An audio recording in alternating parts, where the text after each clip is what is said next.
Стойчо Стойков, ски училище номер 2. Реализирани падания 0.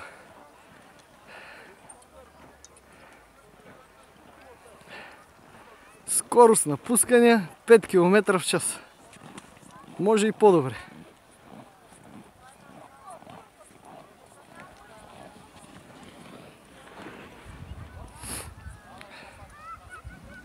Силва разглежда така небрежно, ляво, дясно, ето да, овладял уменията.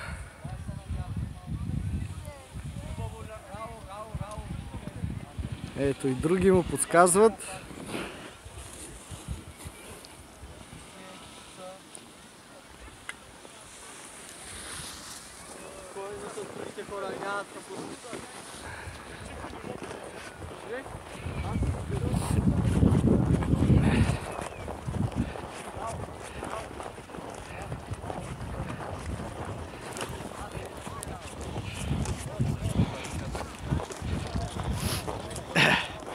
Господин Стойков, как ще определите това ваше невероятно спускане? Не е най-доброто, но може повече. Ще се подготвите ли за Олимпийските игри следващите? Разбира се, за куци.